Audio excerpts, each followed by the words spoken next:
தரித்திரருக்கு சுவிசேஷம், திருச்சபைக்கு சத்தியம். இந்த 2 நோக்கங்களோடு மன்னா மழை பெய்து கொண்டிருக்கிறது. சங்கீத புஸ்தகத்திலிருந்து இந்நாட்களிலே நாம் செய்திகளை படித்து தியானித்து வருகிறோம். இந்த செய்திகள் மகிமை டிவியிலே வெளியிடப்படுகின்றன. இந்த சங்கீத செய்திகள் எல்லாமே தொகுப்பாக யூடியூபில் காணப்படும். ஏதாவது ஒரு சங்கீதத்தை நீங்கள் விட்டுவிட்டால் யூடியூபில் நீங்கள் போய் பார்த்து அந்த சங்கீதத்தின் அறிவுரைகளை நீங்கள் கற்றுக்கொள்ளலாம். இந்த செய்திகளை கேட்ட பிறகு உங்களுடைய ஆலோசனைகள், ஜெப குறிப்புகள் இவற்றையெல்லாம் நீங்கள் எங்களுக்கு தெரியப்படுத்துவீர்கள் என்றால் உங்களுக்காக ஜெபிப்போம், ஆலோசனைகள் உங்களுக்கு வழங்குவோம். அது மட்டுமல்ல, வேதம் முழுவதற்கும் வேத தியான உரை எழுதியிருக்கிறோம். திருமறை தெளிவுரை என்ற தலைப்பில் 66 புஸ்தகங்களுக்கும் விளக்க உரை எழுதியிருக்கிறோம். வேண்டியவர்கள் நீங்கள் என்னுடைய முகவரியிலே டெலிஃபோனிலே தொடர்பு கொண்டு நீங்கள் அவற்றை பெற்றுக்கொள்ளலாம். 8 வால்யூமில் 8 பாகங்களாக வேதம் முழுவதற்கு விளக்க உரை கொடுக்கப்பட்டிருக்கிறது. அவற்றை நீங்கள் பெற்று ஆசீர்வாதமாக இருக்கவும், உங்களுடைய ஒரு குடும்ப பொக்கிஷமாக அவற்றை கருதவும் உங்களை கேட்டுக்கொள்கிறேன். தொடர்ந்து இந்த செய்திகளை பாருங்கள். இந்த செய்திகளை, இந்த டிவி சேனலை மற்றவர்களுக்கு நீங்கள் அறிமுகப்படுத்துங்கள். ஆண்டவர் உங்களை ஆசீர்வதிப்பாராக. ஆமேன். மன்னா மழையில் நனைய மறுபடியும் உங்களை மனமகிழ்ச்சியுடன் வரவேற்கிறேன். சங்கீத புஸ்தகத்திலிருந்து இந்நாட்களிலே செய்திகளை நாம் படித்து தியானித்து வருகிறோம். இன்றைய நாளிலே 79ஆம் சங்கீதம், ஆசாபின் சங்கீதம் என்று அடைப்புக்குறிக்குள்ளே நாம் பார்க்கிறோம். நேபுகாத்நேச்சார் எருசலேமை, இஸ்ரவேல் ஜனங்களை தாக்கிய பொழுது கிமு 586ஆம் ஆண்டு, அந்த ஆண்டில் நடைபெற்ற சில சம்பவங்களை குறித்து, வரலாற்று சம்பவங்களை குறித்து இந்த சங்கீதத்திலே நாம் வாசிக்கிறோம். 74ஆம் சங்கீதமும் 77ஆம் சங்கீதமும் இந்த சங்கீதத்திற்கு ஒத்த சங்கீதங்கள். எரேமியா 52ஆம் அதிகாரம் இந்த சங்கீதத்தின் அடிப்படை வரலாற்று உண்மையை நமக்கு அறிவிக்கிறது. இந்த சங்கீதத்திலே ஆசாப் 3 விதமான வேண்டுகோள்களை கர்த்தருடைய சமூகத்தில் வைப்பதாக நாம் பார்க்கிறோம். முதல் 7 வசனங்களிலே பார்க்கும் பொழுது பகைவர்களை நீக்கும் என்று சொல்லி அவன் ஜெபிக்கிறான். 73ஆம் சங்கீதம் பாருங்கள். வேத புத்தகத்தை உங்கள் கையில் எடுத்து வைத்துக் கொள்ளுங்கள். நான் வாசிக்க நீங்களும் என்னோடு சேர்ந்து வாருங்கள். 79ஆம் சங்கீதம். தேவனே, புறஜாதியார் உமது சுதந்திரத்தில் வந்து உமது பரிசுத்த ஆலயத்தை தீட்டுப்படுத்தி எருசலேமை மண்மேடுகளாக்கினார்கள். உமது ஊழியக்காரரின் பிரேதங்களை ஆகாயத்து பறவைகளுக்கும் உமது பரிசுத்தவான்களின் மாம்சத்தை பூமியின் மிருகங்களுக்கும் இரையாக கொடுத்தார்கள். எருசலேமை சுற்றிலும் அவருடைய இரத்தத்தை தண்ணீரை போல சிந்தினார்கள். அவர்களை அடக்கம் பண்ணுவாரும் இல்லை. எங்கள் அயலாருக்கு நிந்தையும் எங்கள் சுற்றுப்புறத்தாருக்கு பரியாசமும் சக்கந்தமும் ஆனோம் என்று சொல்லி இந்த சங்கீதம் ஆரம்பிக்கிறது. முதலாவதாக ஆசாபின் வேண்டுகோள் என்ன? பகைவர்களை நீக்கும். பகை எனக்கு தேவையில்லை. சுதந்திரமாக சுபிட்சமாக நான் வாழ விரும்புகிறேன். முதலாவது வசனத்தில் சொல்கிறான், தேவனுடைய சுதந்திரம், உம்முடைய ஜனங்கள் பாதுகாக்கப்பட வேண்டும் என்று சொல்லி அறிவிக்கிறான். ஆண்டவருடைய சுதந்திரம் ஆண்டவரால் பாதுகாக்கப்பட வேண்டும். ஆனால் பகைவர்களோ கொலை செய்கிறார்கள். எருசலேமை மண்மேடாக அவர்கள் மாற்றினார்கள். பிரேதங்கள், தேவ ஜனத்தின் பிரேதங்கள் ஆங்காங்கு விழுந்து கிடக்கின்றன. ஆகாயத்து பறவைகளுக்கு இரையாகின்றன. அவைகளை, அந்த பிரேதங்களை அடக்கம் பண்ணுவாரும் இல்லை என்று சொல்லி அங்கலாய்ப்பதாக நாம் பார்க்கிறோம். நாமெல்லாம் தேவனுடைய சுதந்திரம் என்று சொல்லி வேதம் கற்றுக் கொடுக்கிறது. நீங்கள் கர்த்தருடைய சுதந்திரம், நான் கர்த்தருடைய சுதந்திரம். ரோமர் 8ஆம் அதிகாரம் 14 முதலாக 17 வரை நாம் பார்க்கும் பொழுது, நீங்கள் பிள்ளைகளானால் சுதந்திரருமாமே, தேவனுடைய சுதந்திரரும் கிறிஸ்துவுக்கு உடன் சுதந்திரருமாமே, கிறிஸ்துவுடனே கூட மகிமைப்படும்படிக்கு அவருடனே கூட பாடுபட்டால் அப்படியாகும் என்று சொல்லி வேதம் நமக்கு கற்றுக் கொடுக்கிறது. இதைத்தான் கலாத்தியர் 3ஆம் அதிகாரம் 29ஆம் வசனத்திலும் 4ஆம் அதிகாரம் 7ஆம் வசனத்திலும் நாம் காண்கிறோம். புறஜாதிகள் வந்து தேவாலயத்தை தீட்டுப்படுத்தினார்கள். பரிசுத்தவான்கள் படுகொலை செய்யப்படுகிறார்கள். பரிகசிக்கக்கூடிய அயலார்கள் மிகுந்து காணப்படுகிறார்கள் என்று சொல்லி தன்னுடைய அங்கலாய்ப்பை சங்கீதக்காரன் ஆசாப் வெளிப்படுத்துவதாக நாம் பார்க்கிறோம். ஆலயம் தீட்டுப்பட்டு விட்டது. ஆண்டவருடைய ஊழியக்காரர்கள் படுகொலை செய்யப்படுகிறார்கள். அயலாருக்கு நாங்கள் நிந்தைகளாக நாம் மாறிவிட்டோம். அக்கினி போல அவர்களுடைய கோபம் பற்றி எறிகிறது என்றெல்லாம் அடுக்கிக் கொண்டே போவதாக ஆசாபை குறித்து இங்கே வாசிக்கிறோம். பகைவர்கள் சூழ்ந்திருக்கிறார்கள். வாழ்க்கையிலே பகைவர்கள், விரோதிகள், சத்துருக்கள் இவர்களெல்லாம் உங்களுக்கு இருக்கிறார்களா? இயேசுவுக்கு இருந்தார்கள். அன்னா, காய்பா, ஏரோது, பிலாத்து, இப்படி பலர் இருந்தார்கள். யூதாஸ்காரியோத்து நிறைய பகைவர்கள் இருந்ததினாலே அவர் படுகொலை செய்யப்பட்டார் என்று சொல்லி வேதத்தில் நான் வாசிக்கிறோம். பகைவர்கள் நம்முடைய வாழ்க்கையிலும் உண்டு. ஒருவேளை அனாவசியமாக பகைக்கிறவர்கள் உண்டு. பொறாமையினாலே, ஆழ்த்தத்துவத்தினாலே, ஆண்டவர் பெரிய ஆழ்த்தத்துவம், அதிகாரம் உள்ளவர், அவர் மேல் பொறாமை கொண்டு அவரை பகைத்தார்கள். ஆனால் நியாயமான காரணங்களுக்காக பகை வருவதும் உண்டு. என்ன நியாயமான காரணங்கள்? கர்த்தரை விட்டு விட்டு கடந்து செல்லும் பொழுது, ஆண்டவருக்கு முதுகு காட்டும் பொழுது, ஆண்டவருடைய உடன்படிக்கையை முறித்து கொள்ளும் பொழுது, மனம் திரும்பாத அசுத்த வாழ்க்கை வாழும் பொழுது கர்த்தர் பகைவர்களை எழுப்புகிறார் என்று சொல்லியும் வேதத்தில் வாசிக்கிறோம். சாலமோன் ஆரம்பத்தில் நன்றாகத்தான் இருந்தான். போக போக மாம்சம் தன்னை ஆளும்படி மாம்சத்திற்கு தன்னை ஒப்பு கொடுத்தான். அவருடைய வாழ்க்கையிலே கொடூரம் காணப்பட்டது, துன்மார்க்கம் காணப்பட்டது, 1000 மறுமனையாட்டிகள். அதற்காக ஆண்டவர் அவனை ராஜாவாக வைத்தார்.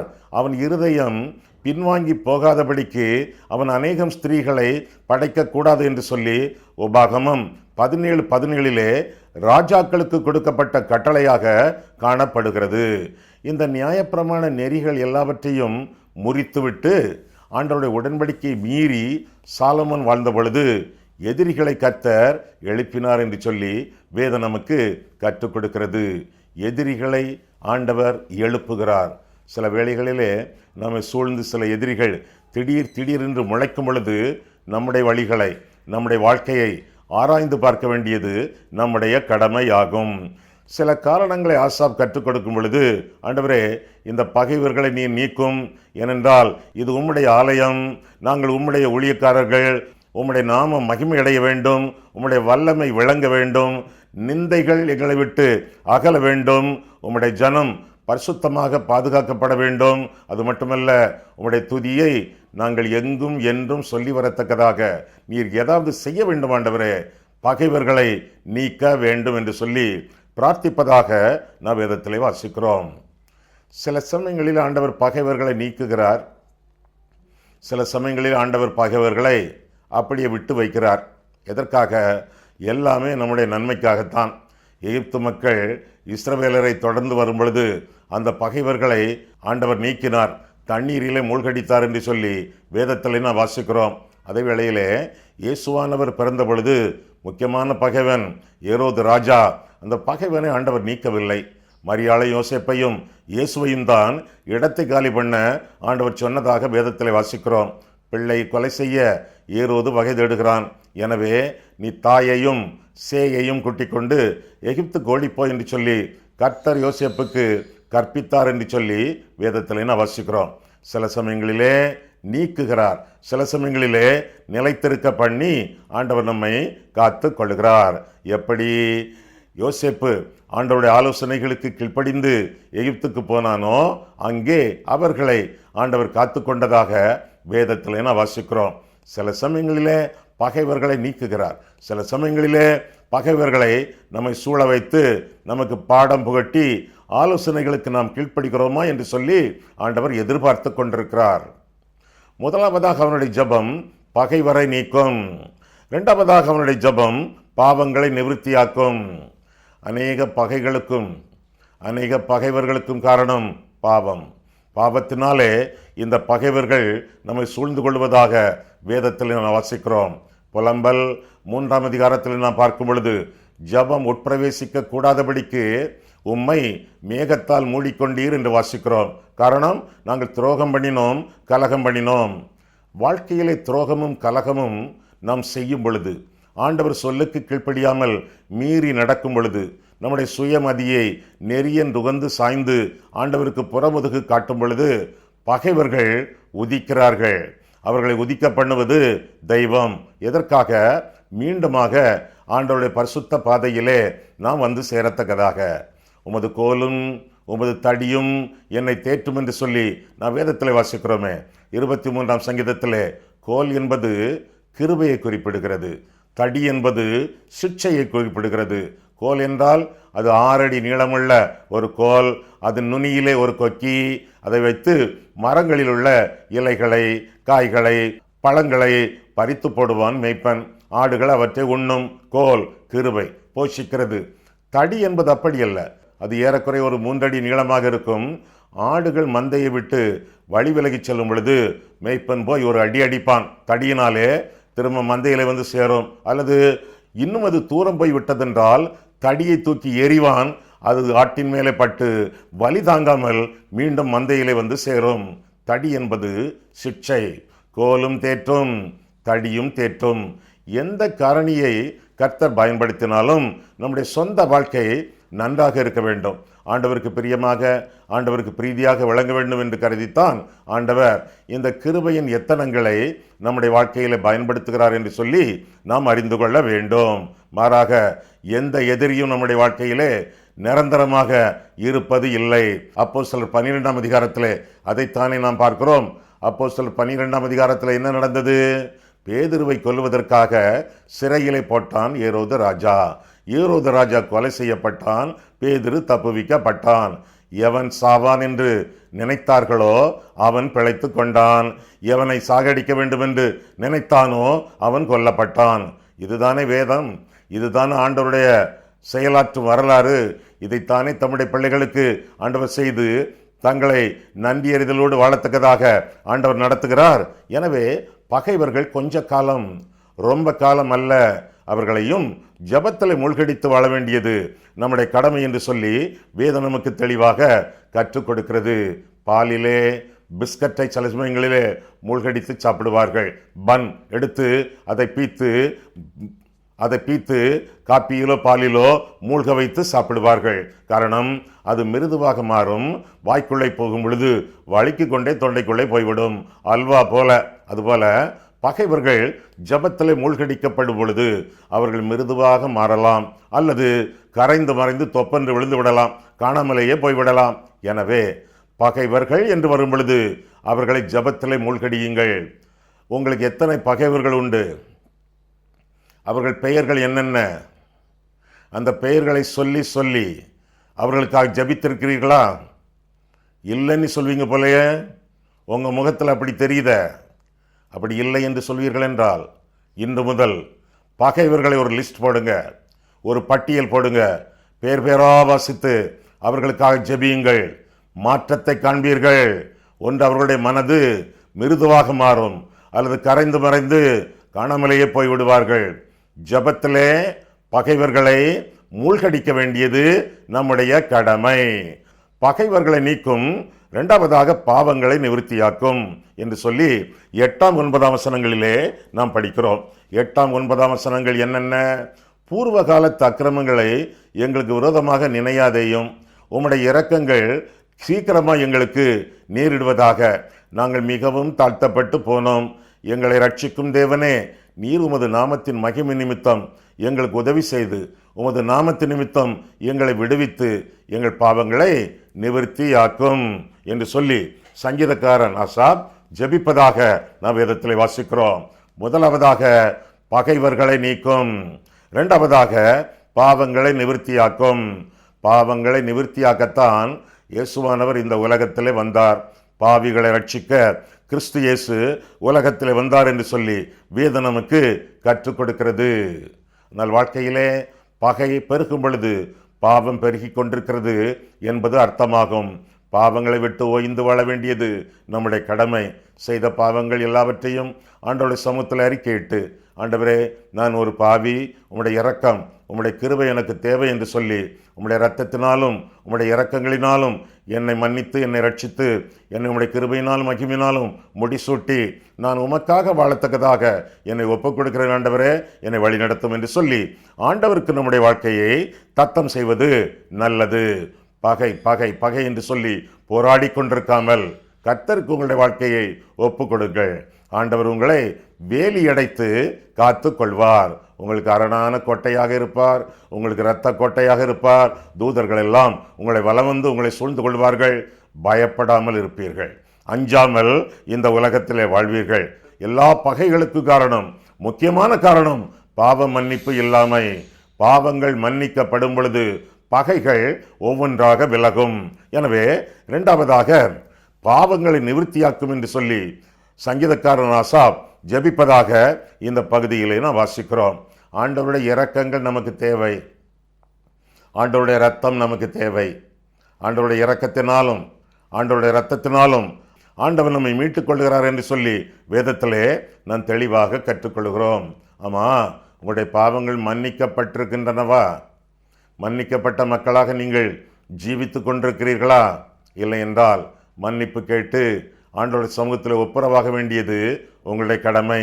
ஐயா சொல்கிறாங்களே, ஆண்டவர் நமக்காக சிலுவையிலே மரித்தார், நம்முடைய பாவங்கள் எல்லாவற்றையும் மன்னித்து விட்டார், அவர் நமக்கு தரக்கூடிய ரட்சிப்பு சிலுவையில் அமைந்திருக்கிறது, அவர் பிதாவே இவர்களுக்கு மன்னியும், தாங்கள் செய்கிறது என்னதென்று அறியாதிருக்கிறார்களே என்று ஆண்டவர் சொன்னார். அப்படியானால் நாம் எல்லாரும் பாவங்கள் மன்னிக்கப்பட்டவர்கள் தானே?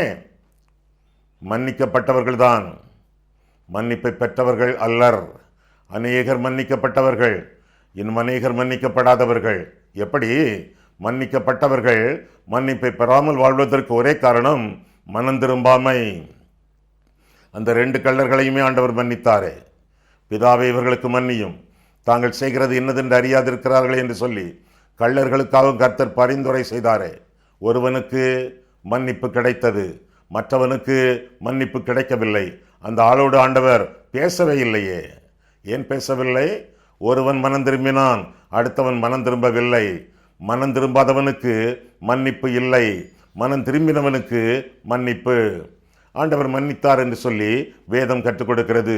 இன்றைக்கு என்னுடனே கூட பரதீசில் இருப்பாய் என்று சொல்லி ஆண்டவர் திருவுளம் பற்றினார். நம்முடைய வாழ்க்கையிலே கூட ஆண்டவர் நம்முடைய பாவங்களை நிவிர்த்தியாக்க வேண்டும் என்றால் அடிப்படையாக நாம் கீழ்ப்படிய வேண்டியது என்னவென்றால் மனம் திரும்ப வேண்டும். பாவத்திலிருந்து மனம் திரும்பி ஆண்டவர் சிலுவையில் முடித்து வைத்த ரட்சிப்பை விசுவாசத்தோடு ஏற்றுக்கொண்டு ஆண்டவருக்கு மகிமையாக வாழ வேண்டியது நம்முடைய கடமையாகும். ஒரு பார்சல் உங்களுக்கு வந்திருக்கிறது. குரியர்மேன் நீங்கள் இருக்கிறீங்களா என்று தேடுகிறான். நீங்கள் வீட்டில் இல்லை, ஆஃபீஸுக்கு போயிட்டீங்க அல்லது கடைக்கு போயிட்டீங்க. வந்தவர் தேடிட்டு பார்சலோடு திரும்பி போனார். அடுத்த நாள் வருகிறார் அந்த பார்சலோடு. அடுத்த நாள் நீங்கள் வீட்டில் இல்லை, அடுத்த நாளும் வருகிறார் அந்த பார்சலோடு. நீங்கள் வீட்டில் இல்லை. ஒரு சீட்டை எழுதி போட்டுட்டு போயிருந்தார். என்ன, உங்களுக்கு வர வேண்டிய குரியர் பார்சல் எங்கள் ஆஃபீஸில் இருக்குது, அங்கே கையெழுத்து போட்டு பார்சலை வாங்கிட்டு போங்க என்று சொல்கிறார். உங்களுக்கு பார்சல் வந்ததா? ஆமாம். அது எங்கே இருக்கிறது? அங்கே அவருடைய ஆஃபீஸில் இருக்கிறது. செய்ய வேண்டியது என்ன? எழும்பி அங்கே போய் இது என்னுடைய பார்சல் என்று உரிமை பாராட்டி கையெழுத்து போட்டு அதை பெற்றுக்கொள்ள வேண்டும். அதுபோல ஆண்டவர் நமக்கு சிலுவையிலே நமக்கு வேண்டிய ரட்சிப்பை, பார்சல் நமக்கு வேண்டிய ரட்சிப்பை சம்பாதித்து வைத்திருக்கிறார். அடிக்கடி ஆண்டவர் நம்மிடத்தில் சொல்லுகிறார், இதோ வாசற்படியிலே நின்று தட்டுகிறேன், ஒருவன் என் சத்தத்தை கேட்டு கதவை திறந்தால் நான் அவனுக்குள் பிரவேசிப்பேன் என்று ஆண்டவர் சொல்கிறார். கதவை திறக்க மாட்டேன், கதவை திறக்க மாட்டேன் என்று சொல்லிக்கொண்டே இருந்தால் ரட்சிப்பு நமக்கு கிடைக்காது. அப்போ கல்வாரி மலையிலே சிலுவையிலே நமக்கு ரட்சிப்பு காத்திருக்கிறது. செய்ய வேண்டியது என்ன? நான் எழுந்து என் தகப்பனிடத்திலே போய், தகப்பனே, பரத்துக்கு விரோதமாகவும் உமக்கு முன்பாகவும் பாவம் செய்தேன் என்று சொல்லி நம்முடைய சம்மதத்தை தெரிவித்து உம்மை ரட்சகராக ஏற்றுக்கொள்கிறேன் என்று சொல்லி பார்சலை, அந்த ரட்சிப்பை ஆண்டவருடைய சமூகத்திலே விசுவாசத்தோடு பெற்றுக்கொள்ள வேண்டியது, ஆண்டவருக்கு மகிமையாக பெற்றுக்கொண்டு வாழ வேண்டியது நம்முடைய கடமையாகும். மன்னிக்கப்பட்டவர்கள் மன்னிப்பை இன்னும் பெறவில்லை. காரணம், மனம் திரும்பவில்லை, ஆண்டவரை இரட்சகராக ஏற்றுக்கொள்ளவில்லை. அப்படிப்பட்டவர்கள் மனம் திரும்ப வேண்டும், ரட்சிப்பை விசுவாசத்தோடு ஏற்றுக்கொள்ள வேண்டும். முதலாவதாக பகைவரை நீக்கும், இரண்டாவதாக பாவங்களை நிவர்த்தியாக்கும், மூன்றாவதாக பெருமூச்சை நினைத்தருளும். 10, 12 வசனங்களிலே நாம் பார்க்கும் பொழுது நம்முடைய பெருமூச்சை கர்த்தர் நினைக்க வேண்டும் என்று சொல்லி இங்கு கருதுவதாக, கேட்டுக்கொள்வதாக நாம் பார்க்கிறோம். 10ஆம் வசனம் முதல் பாருங்கள். அவருடைய தேவன் எங்கே என்று புறஜாதிகள் சொல்வானேன், உமது ஊழியக்காரருடைய சிந்துண்ட இரத்தத்தின் பழிவாங்குதல் ஜாதிகளுக்குள்ள எங்கள் கண்களுக்கு முன்பாக விளங்கும்படி செய்யும். கட்டுண்டவனுடைய பெருமூச்சு உமக்கு முன்பாக வரட்டும், கொலைக்கு நியமிக்கப்பட்டவர்களை உமது பொய்ய பலத்தினால் உயிரோடு காத்தரலும் என்று தொடர்ந்து பெருமூச்சினால் வரக்கூடிய அநேக விதமான விபரீதங்கள் அங்கே விளங்குகின்றன. அவற்றையெல்லாம் கர்த்தர் நீக்கும்படியாக ஜெபிப்பதாக நாம் வேதத்தில் வாசிக்கிறோம். மீண்டும் 11ஆம் வசனம் முதல், கட்டுண்டவனுடைய பெருமூச்சு உமக்கு முன்பாக வரட்டும், கொலைக்கு நியமிக்கப்பட்டவர்களை உமது பொய்ய பலத்தினால் உயிரோடே காத்துக்கொள்ளும். ஆண்டவரே, எங்கள் அயலார் உம்மை நிந்தித்த நிந்தையை ஏளத்தனையாக அவர்கள் மடியிலே திரும்ப பண்ணும். அப்பொழுது உம்முடைய ஜனங்களும் உம்முடைய மேய்ச்சலின் ஆடுகளுமாகிய நாங்கள் உம்மை என்றென்றைக்கும் புகழுவோம். தலைமுறை தலைமுறையாக உமது துதியை சொல்லி வருவோம் என்று சொல்லி சங்கீதத்தை ஆசா முடிப்பதாக நைவேதத்தில் வாசிக்கிறோம். பெருமூச்சு, நம்முடைய பெருமூச்சுகள் எல்லாம் அடங்கத்தக்கதாக ஆண்டவர் பெருமூச்சு விட்டார். தெரியுமா உங்களுக்கு? நம்முடைய பெருமூச்சுகளை மாற்ற ஆண்டவர் பெருமூச்சு விட்டார். ரோமர் 8ஆம் அதிகாரம் 26ஆம் வசனத்திலே நான் வாசிக்கும் பொழுது, ஆவியானவர் தாமே வாக்கு கடங்காத பெருமூச்சுகளோடு நமக்காக விண்ணப்பம் பண்ணுகிறார் என்று சொல்லி வேதம் நமக்கு கற்றுக் கொடுக்கிறது. ஜனங்களுடைய பெருமூச்சை, தம்முடைய சொந்த ஜனமாகிய இஸ்ரவேல் ஜனங்களுடைய பெருமூச்சை, தம்முடைய சொந்த ஜனமாகிய விசுவாசிகளின் பெருமூச்சை ஆண்டவர் அறிந்திருக்கிறார். அறிந்திருப்பது மட்டுமல்ல, பழிவாங்குதல் தமக்குரியது என்று சொல்லி அவர்களை பழிவாங்க ஆண்டவர் ஆயத்தப்படுகிறார். நாம் மற்றவர்களை பழிவாங்கக்கூடாது. பழிவாங்குதலை நாம் கர்த்தரிடத்தில் விட்டுவிட வேண்டும் என்று சொல்லி கர்த்தருடைய வேதம் நமக்கு கற்றுக் கொடுக்கிறது. எங்கே கற்றுக் கொடுக்கிறது? ரோமர் 12ஆம் அதிகாரம் எடுத்துக்கொள்ளுங்கள். ரோமர் 12ஆம் அதிகாரத்திலே 17ஆம் வசனம் முதலாக நான் வாசிக்கும் பொழுது, ஒருவனுக்கும் தீமைக்கு தீமை செய்யாதிருங்கள், எல்லா மனுஷருக்கு முன்பாகவும் யோக்கியமானவைகளை செய்ய நாடுங்கள், கூடுமானால் உங்களால் ஆன மட்டும் எல்லா மனுஷரோடும் சமாதானமாயிருங்கள். தொடர்ந்து, பிரியமானவர்களே, பழி வாங்குதல் எனக்குரியது, நானே பதில் செய்வேன் என்று கர்த்தர் சொல்லுகிறார் என்று எழுதியிருக்கிறபடியால் நீங்கள் பழி வாங்காமல் கோபாக்கினைக்கு இடங்கொடுங்கள். அன்றியும் உன் சத்துரு பசியாயிருந்தால் அவனுக்கு போஜனம் கொடு, அவன் தாகமாயிருந்தால் அவனுக்கு பானம் கொடு. நீ இப்படி செய்வதனால் அக்கினி தழலை அவன் தலையின் மேல் குவிப்பாய். நீ தீமையினாலே வெல்லப்படாமல் தீமையை நன்மையினாலே வெல்லு என்று சொல்லி ஆண்டவருடைய வேதம் நமக்கு அறிவிக்கிறது. சத்துருக்களை சிநேகிக்கக்கூடிய மாண்பு நம்முடைய மாண்பாக இருக்க வேண்டும். சத்துருக்களுக்காக ஜெபிப்பது, உற்ற வேளைகளிலே அவர்களுக்கு உதவி செய்வது, இதெல்லாம் நம்முடைய பண்பாக இருக்க வேண்டும். கர்த்தரை பிடிக்க வந்தானே மல்குஸ் என்ற பிரதான ஆசாரியனுடைய வேலைக்காரன் பேதுரு, அவனை வலது காதர வெட்டினான். வெட்டப்பட்ட காது கீழே விழுந்து கிடக்கிறது. அது காய்ந்து போகாமல், ஒரு நாய் தூக்கி கொண்டு போகாமல் சீக்கிரமாக ஆண்டவர் அதை எடுத்து காதை அவனுடைய காதின் பகுதியிலே ஒட்ட வைத்து குணமாக்கினார் என்று சொல்லி வேதத்தில் வாசிக்கிறோமே. அதுபோல சத்துருக்களை அவமானப்படுத்தாமல் அவர்களை சிநேகித்து அவர்களுக்கு உற்ற உதவிகளை செய்து வாழ வேண்டியது நம்முடைய கடமை. பழி வாங்குதல் எனக்குரியதல்ல, பழி வாங்குதல் கர்த்தருக்குரியது. எனவே கர்த்தருடைய கரங்களிலேயே சத்துருக்களை ஒப்பு கொடுத்து விட்டு வாழ வேண்டியது நம்முடைய கடமை. நம்முடைய பெருமூச்சோடு ஆவியானவருடைய பெருமூச்சும் இணைந்து கொள்ளுகிறது. இந்த சூழ்நிலைகளிலே கர்த்தருடைய ஆவியானவர் நமக்காக விண்ணப்பம் பண்ணுகிறார். 11ஆம் வசனத்திலே அவருடைய புய பலம் நம்மை காக்கிறது என்று சொல்லியும் வேதம் நமக்கு கற்றுக் கொடுக்கிறது. இப்பேற்பட்ட ஜெபங்களை எல்லாம் சங்கீதக்காரன் ஆசாப் ஜெபிப்பதாக நாம் பார்க்கிறோம். பாபிலோன் சிறையிருப்புக்கு அவன் குடும்பம் சென்றது. அவனுடைய பிள்ளைகள் பத்திரமாக சொந்த ஊருக்கு எருசலேமுக்கு திரும்பி வந்தார்கள் என்று சொல்லி எஸ்ரா 2ஆம் அதிகாரத்திலே, 3ஆம் அதிகாரத்திலே, நெகேமியா 7ஆம் அதிகாரத்திலே நாம் வாசிக்கிறோம். கர்த்தர் உண்மையுள்ளவர், வாக்கு தத்தத்திலே உண்மையுள்ளவர். தம்முடைய பிள்ளைகளை, அவருடைய சந்ததியை ஆண்டவர் காத்துக் கொள்கிறார் என்று சொல்லி வேதம் நமக்கு கற்றுக் கொடுக்கிறது.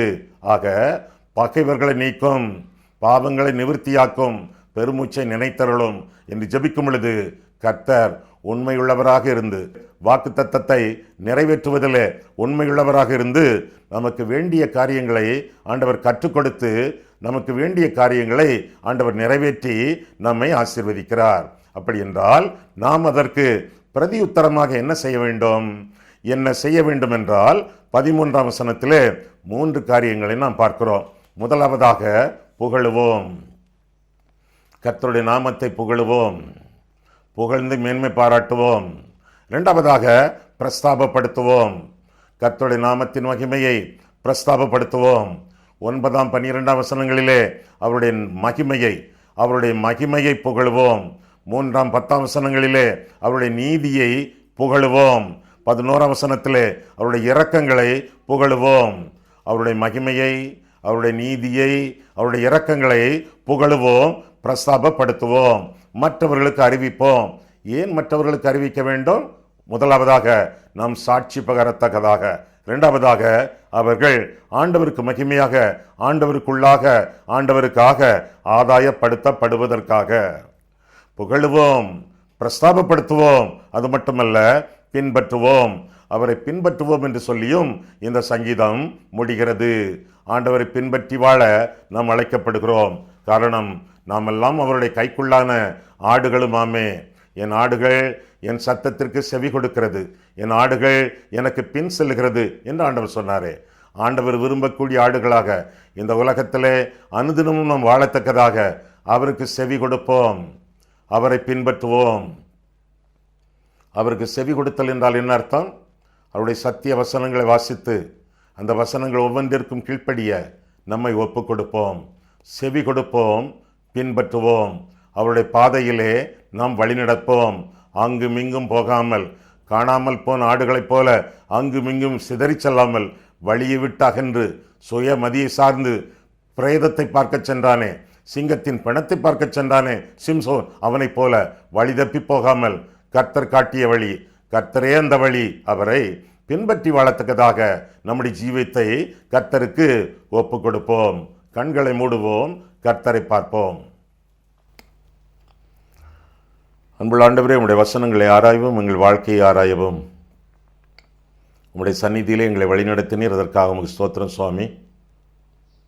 கர்த்தாவே, உம்முடைய கரங்களிலே எங்களுடைய வாழ்க்கை இருக்கும் பொழுது, உம்முடைய உள்ளங்கைகளிலே எங்களுடைய படம் வரையப்பட்டிருக்கும் பொழுது, வடுவாக வைக்கப்பட்டிருக்கும் பொழுது, எங்கள் ஜெபங்களை எல்லாம் ஆண்டவர் நினைப்பீர், எங்கள் பாவங்களை எல்லாம் நிவர்த்தியாக்குவீர், எங்களுக்காக பெருமூச்சு விடுவீர். கர்த்தாவே, அப்பேற்பட்ட உன்னதமான தெய்வம், உருக்கமான தெய்வம் எங்களுக்கு இருக்கும் பொழுது எங்களுக்கு என்ன குறை உண்டு ஆண்டவரே?